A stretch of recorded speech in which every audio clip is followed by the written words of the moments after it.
I'm going to talk about OCT guidance in chip, its utility and its limitation. So, OCT, whether it's in chip or otherwise, I think we have enough data now to show that if you do an algorithmic approach, strategize and optimize using this algorithm that has been talked of so many times, the MLD max, you're going to make a difference. The most important thing that you must appreciate is that imaging must be actionable. And if you look at this BCIS data from the British registry, the use of imaging, majority was intravascular ultrasound, but if you see, it was in BVS and LM stenting. And this did make your results good, and it improved MACE rates in most of these situations. The issue in chip is that imaging would only be useful in the anatomical subset that we are talking about. But when we talk about these very two important things like renal failure and LV dysfunction, its use is limited and questionable, especially OCT, unless we do a saline OCT or a mixed OCT. Now, there have been comments saying that we should be doing OCT only at the end of the procedure, or probably an IVS at the end of the procedure, and it gives good results. But look at our data from India itself, from 9 centers, that showed the majority of the benefit that we got in OCT was all when you did the OCT pre-procedure, to strategize and to decide what you're going to do with a calcium or with a plaque, to decide on the stent sizing. So I think even our data has shown that if you're going to do an imaging, you must start with the imaging and not end with the imaging. So now how does this OCT help in chip? And I think in chips, as I said, it's only in this anatomical subsets. And I really don't have time to go through all of this, but I'm going to tell you something about these calcified lesions, a little about bifurcations and left main. Now, we did, Dr. Samin Sharma did tell some of this, but I think the most important thing to be underlined is that calcium increases under expansion. It's under expansion that is the problem. And OCT helps. Because OCT, the calcium lets light pass through, and therefore you can quantify the amount of calcium, unlike in an intravascular ultrasound where it just tells you that it's dense calcium. What do you mean by quantification? It tells you where it is, whether it's deep or superficial, or whether it's nodular. And not only that, it tells you the thickness, the arc, and the length. And why do we need all this? Because as was shown earlier too, and right now, it's very simple to remember. This data came from the Cardiovascular Research Foundation, from ICOCO and Dr. Gary Mintz, that said very clearly, if you've got a thickness of calcium greater than 0.5 millimeters, 500 microns, if your arc is greater than 50 and length is greater than 5, we call it the rule of fives because it's very easy to remember that, then you need to debulk it. Now, this is the thought process that I had. Now, if you're going to have an OCT algorithm to decide how you're going to deal with this calcium, the important thing is that your catheter must cross. And the catheter is roughly a millimeter in diameter. It's 0.41. You look at the diameter of the NCN, OPN cutting and the IVL. The IVL balloon is probably a little larger than the dragonfly. Cutting balloon is more or less the same. So in other words, if your dragonfly catheter does not cross, you cannot put a cutting balloon or an IVL in most of these cases. So, when it does not cross, as I said, you got only left with the rotablator. But the balloon crosses, the lesion does not yield. You still have a rotablator because you can probably get a bias and cut the calcium, as I will show you, or an IVL. Now, after rotablator, if the lesion does not yield, I think we go for lithotripsy, what has been commonly told as a rotatripsy. And the last, which should not happen to us, after stenting the lesion does not yield, and I think you're left with nothing else but the IVL. And now I think we have also the laser in this instance. Generally, as I said, if your OCT catheter does not cross, your IVL balloons will not cross. Now look at this. This is a calcific lesion where the balloon does not cross. So now, in this circumstance, you're left with nothing but to go in with a rotablator. So you do a rotablator, you cut it with a rotablator, and then In this case, it heals after the rotablator, you stent and you get a good result and you come out. But you look at what this OCT actually shows post-rota. You see over here, there is a lot of calcium there, but good cuts into the calcium because of the wire that is biased towards the calcium here. And the thickness that is left behind is not so much, so you can get a balloon to crack this lesion. So I think our decision making is easy. So that's exactly how the rota has cut it. Round with a 1.25 diameter, because that's the diameter of the burr we used. And you see over here, it's cut through this calcium because the wire was biased towards that calcium. And that's the benefit of a rota in these large lesions. Now this is another case where the balloon did not cross, but then I think the balloon did not yield, and we tried NC balloon and we could not do this. Now at this point, some would say that let's try the OPN. And at this point, we thought that probably we'll take the IVL inside, and because the balloon had crossed. But here, if you look at the right panel also, despite anchoring the IVL, we still can't get the IVL balloon inside. So now you got no choice but to go with the rota in. And again, the rota does cross, does cut the lesion well. But now look at this OCT compared to the previous OCT. Now look at the thickness of calcium here in the right panel. It's much, much more. So though the rota has cut it, and you've got a good cut in this, you're unlikely to break this calcium easily with an NC balloon.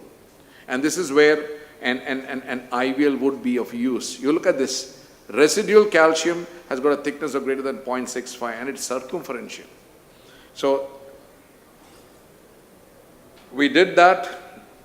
On the left panel, you see, and that's the beauty of IVL. You can see the balloon expanding slowly as you give the shocks in, and you get a decent result. And these are very pathognomic of IVL. You see these deep cuts in the calcium. Now, IVL does break and fracture the calcium, and that is how you get a larger MLA. Now, for example, a good crack and a good crack. Stent it, the stent looks good. Now, but now look at the OCT picture. That's again something that I've been keeping on thinking about. These areas, you do get the crack. So what happens is, it just splits the calcium and makes it a little bigger. But the crack remains deep into the vessel. You look at these, you got a large area, very satisfactory area, but the crack that is there can be seen, and you can see even on the lumen view. Does this have a significance for the future? Because though you're cracking it, you're not actually opening that, you're just splitting it open and getting a wide MLA. Now this is something that I said that should not happen to each one of us, but you see, you have lesions like this and you somehow sometimes go and do a direct stent.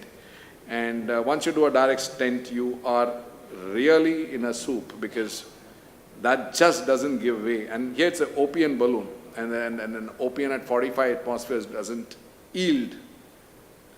Now this shouldn't happen, but it happens. And what do you do? So if you look at the OCT on the right side, you see the expansion distally is around 77%, but the expansion at that point is only 14%.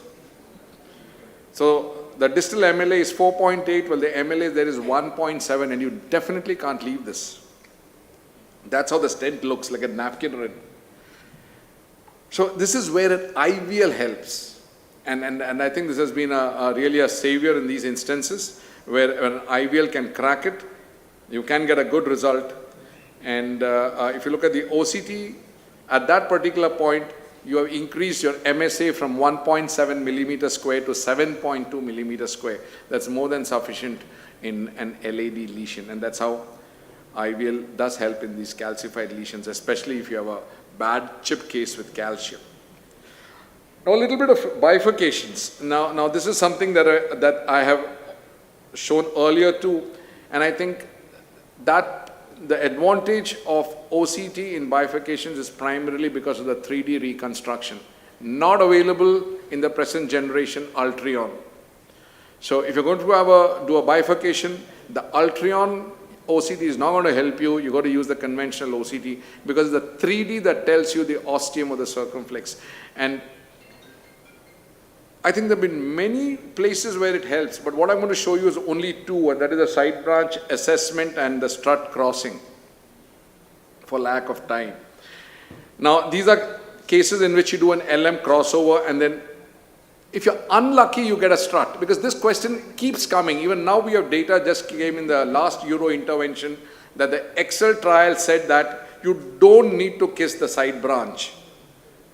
But if you get a strut like this, would you kiss it or not? If you're very lucky, like in another case, you don't have a strut across. Now that's not decided by us. So what happens when you have a strut across, and we showed this pretty clearly some years back and then followed it up with multiple other cases, is if you have a strut, tissue will grow through and you will get a restenosis. So therefore, you must not let a strut be there on the side. Was also accepted by the EBC in 2019 that said that this is fenestrated restenosis, and probably in such cases we should be opening the strut. Now what about recrossing?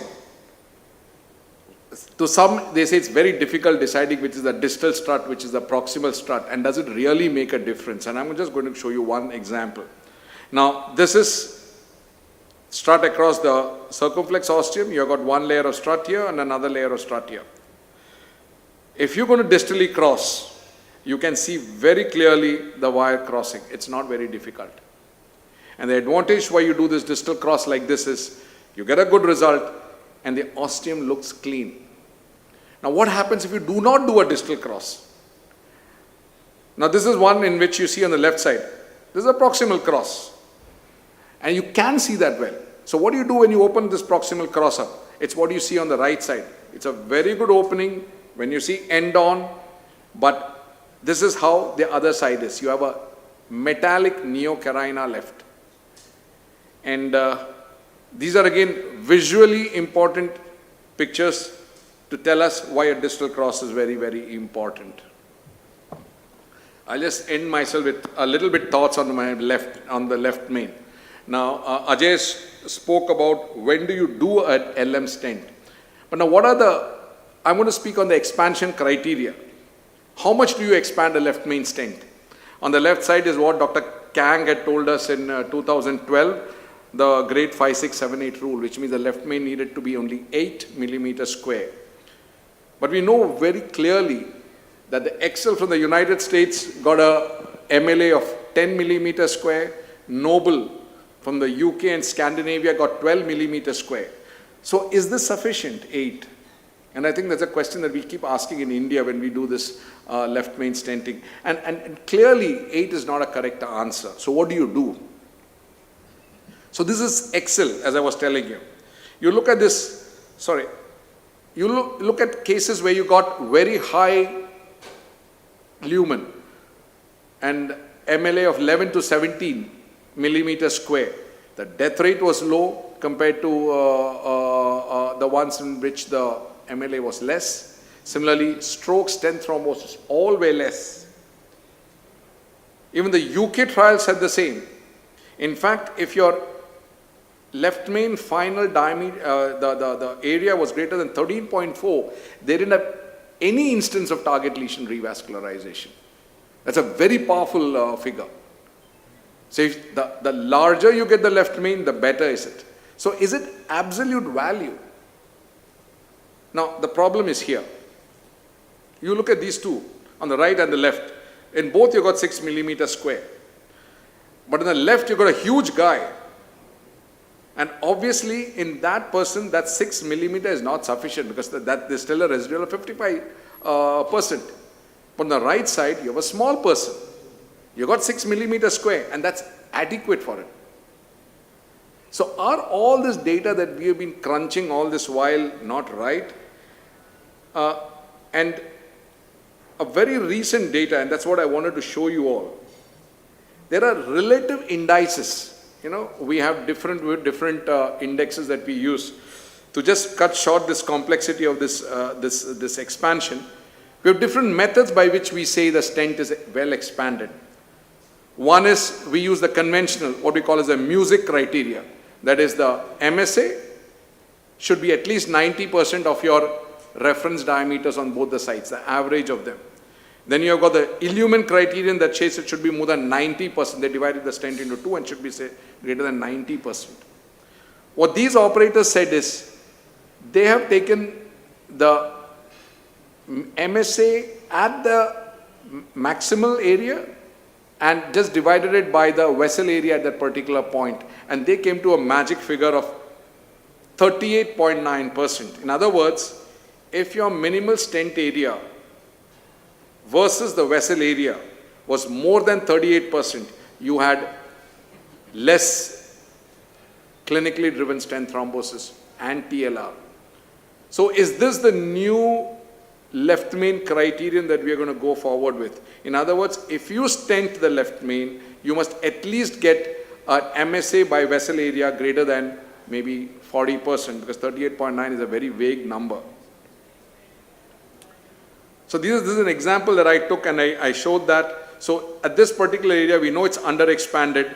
So you've got an expansion, which is 56%, but the vessel area is small. Here it's good, and you've got the MSA by vessel area that is excellent. Now, this is something, now get back to OCT. This is a case that I did. If you look at this left main, you have an MSA at this particular point. Not the MSA, because this is pre, and that we call it MLA of 4.12. So it's 4.12. As Ajay said, you got to go and intervene. So you intervene and you do this, and you get expansion criteria now that says 100%. The problem with OCT now here is this, that you can't get the criterion that I just described before.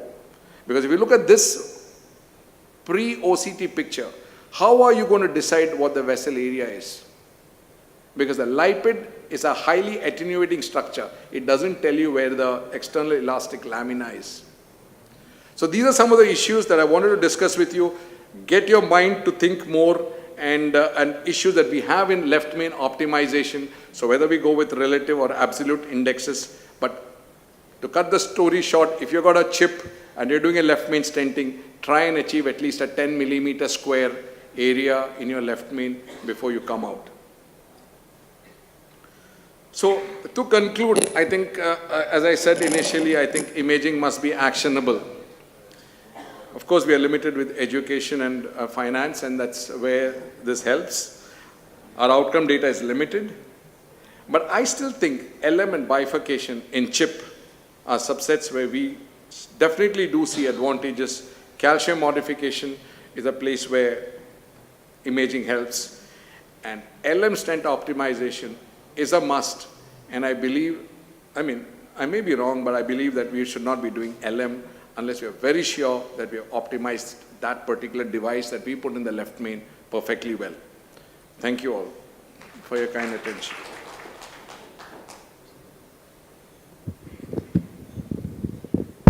Very nice talk, Ronnie. You have covered the complexity, basically focusing on the calcifications, and then of course bifurcations, which is very important, and then finally another subgroup of left main. The last point of left main, use of OCT. In my personal usage, I tend to use more of intravascular ultrasound. Reason is that many a time the size of the left main is large. We may angiographically think it may be at the our assessment it may be 4. The last week we have done a case. It's more than 6. It's almost 6.5. And I was only will give you that clear idea of that it is 6.5. 6 means more than 16, 17 millimeter square. Yeah. So non-left distal lesions, I think one should be IVUS. And second thing is that the criteria which you have shown as adapted DS criteria is the one which you mentioned, that the minimal stent area, ratio of it to the minimal vessel area, which is more than 0.4, 40% above is good. So you can have an absolute criteria derived on that. Again, extrapolating it into OCT may be difficult. And that's the example I showed you, because Yeah. you can't do that on You can't do OCT, that. You can't. and that's a limitation of OCT in chip. Yeah, that is one of the limitations. So, in complex PCI of chip, you you believe that you should have both the modalities of IVUS and OCT when you do the cases to have information. So sometimes complications, especially related to stent related, are better imaged by the OCT rather than the IVUS. So sometimes I tend to use both, and we should look forward to a device which will give both the images with single catheter in that case. I think this is only my comments. Otherwise, it was an excellent informative talk on this aspect. Anybody else? Dr. Rony, look, the problem with the chip is patient may have significant LV dysfunction, renal dysfunction. And there is the question of the extra dye for at least 2 runs. You may require a pre-procedural run and at least 1 post-procedural run. So these 2 runs, extra contrast. And you have been doing OCT for a long time and you have the insight. So do you think it's really worth to take the risk of a renal dysfunction, a hemodynamic decompensation, rather than using the insight and go angiographically? See, a chip with a CKD, all chips don't have CKD. There are a chip with CKD, a chip with LV dysfunction. These are situations where I think we should be a little more, judgmental in our approach. As Dr. Baulain said, I mean, you got intravascular ultrasound. So please use intravascular ultrasound. If you're forced to use an OCT because you really want to see the stent and the strut, use saline OCT. It's possible. But then I think my point and the reason, the fact that I wanted to tell you all was, in chip, if you've got renal failure, if you've got LV dysfunction, you have other modalities. Use OCT judgmentally. But the left main, bifurcation, calcified lesions, the chip anatomical subsets that increase your MACE, these are areas where imaging really helps. Yeah, Deepak. Sir, precisely the point that you mentioned, Baulain sir also highlighted, wherein with OCT you may not be able to identify the EL in left main when it's diffusely diseased. So in our center we try to use a hybrid approach wherein we start off with IVUS and finish the procedure with OCT, wherein with IVUS you tend to get a good idea regarding the vessel size. OCT you might end up under expanding the stent, so we start off with IVUS and finish the procedure with, so that you would easily identify complication. Even the MSAs could be clearly identified with OCT. So we finish off with that. But one could argue, why should you go for you tend to spend more of time, but then we use the regular 20 megahertz Phillips catheter as IVUS, so then it wouldn't take much of time. It hardly takes extra 1 minute. So then you get much of information when you start off and finish off with a better evaluation. Okay, I'll just give you a counter argument. I'll just take a minute more. What happens if your left main is positively remodeled? So your IVUS will tell you that your EL to EL is 7 millimeters. The actual left main is not 7 millimeters. So even if it's for positively remodeled, we wouldn't end up perforating that vessel. Let's say you have a 4.5 millimeter vessel. If it's remodeled to 6, you wouldn't rupture it going at high pressures with a 6 millimeter stent. But then if it's negative remodel, you would get an idea regarding that, because there are situations wherein when we do an IVUS, you tend to see that the left main ostium is only 4.5, but then at the bifurcation it's almost 6 millimeter or so. So therein you wouldn't go with a bigger balloon than more than 4.5 or so. So negative remodeling is always a important thing rather than having a positive remodel. Yeah, that's a good point, because a positive remodel vessel, you don't have to keep expanding just because you have an EVL that is very large. Exactly. You're going to have the entire approach. Thank you, Ronny. Thank you. How good? One question: How good is the saline OCT in the left system versus the right? See, the saline OCT, the problem with saline OCT is actually the force that is required to inject saline and remove blood from the system. And that's very difficult. It's not easy doing a saline contrast. And I do agree with you, in the proximal and ostial left main, it's really not feasible. But when we talk of left main, you must understand that majority of our left mains are distal left mains. And I think saline OCTs are useful in that. True, sir. I would agree with sir that for assessing the left main, saline OCT is not a good option. But then for assessing LAD as well as circumflex lesions, you could very clearly get perfect images, provided you go with a guide plus catheter or so that you can selectively inject saline into the LAD or circumflex with excellent visualization of the vessel. Perfect. Left main, it might be difficult. Yeah. Thank you, Thank Dr.